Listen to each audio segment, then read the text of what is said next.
26 डिसेंबर 2025 रोजी संपूर्ण महाराष्ट्रात सावित्री कलियुगातली हा मराठी चित्रपट रिलीज होणार. मराठी सिनेमा सावित्री कलियुगातली ह्या मराठी चित्रपटांचे वैशिष्ट्य असं आहे की आपल्या रूढी परंपरा जोपासत जुन्या नव्याची सांगड घालत भावनात्मक सिनेमा बनवला आहे. सावित्री कलियुगातली हा मराठी आपल्या महाराष्ट्रामध्ये वटसावित्री पूजेचा म्हणून हा सण साजरा केला जातो. त्यामुळे सगळ्यांनाच सत्यवानाची सावित्री माहीत आहेच. आजही स्त्रिया किती मॉडर्न झाल्या तरी वटसावित्रीची पूजा करतात. पती पत्नीचे नातं जपणारा हा सण आई वडिलांच्या अति लाडामुळे किंवा कधी कधी मुलांच्या बऱ्याचशा चुकांवर आई पांघरून घालते.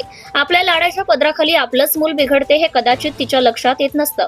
म्हणूनच की काय घटस्फोटाचं प्रमाण जास्त वाढलेत आणि म्हणूनच आम्ही सामाजिक बांधिलकी म्हणून संदेश देऊन कुटुंब व्यवस्थेला हातभार लावण्यासाठी हा एक प्रयत्न आहे. परंतु तरीही प्रत्येक स्त्री आपल्या पतीच्या संकटासमयी आपल्या पतीसोबत सत्यवानाच्या सावित्री सारखी उभी राहते.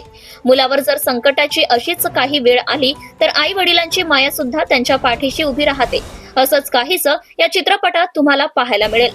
निर्माता खानदेश सुपुत्र कराटे मास्टर नानासाहेब बच्छाव निजामपूर धुळे जय मल्हार एंटरटेनमेंट वर्ल्ड व SP एंटरटेनमेंट वर्ल्ड यांचा पहिला मराठी चित्रपट सावित्री कलियुगातली.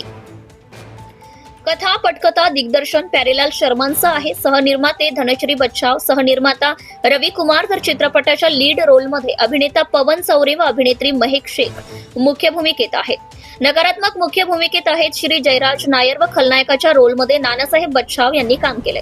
मुख्य भूमिकेत अभिनेत्री श्वेता भामरे आहेत. निशांत पवार, रवी कुमार, श्री GS पाटील, श्री राकेश शिर्के, डॉक्टर अविनाश पाटील, किरण ब्राह्मणे व बालकलाकार नमो. तर चित्रपटाचे संवाद लेखन सुजाता पवार, राकेश शिर्के यांचे आहे. सावित्री कलियुगातली हा मराठी चित्रपट 26 डिसेंबर 2025 रोजी रिलीज होतोय.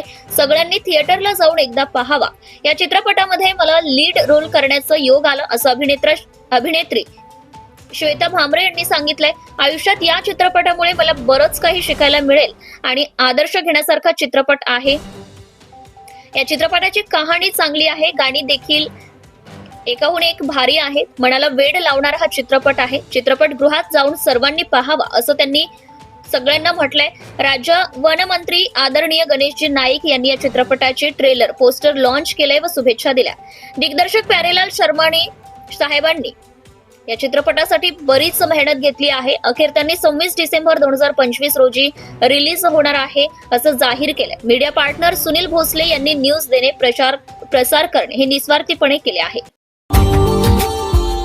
Subscribe now and press the bell icon. Never miss an update.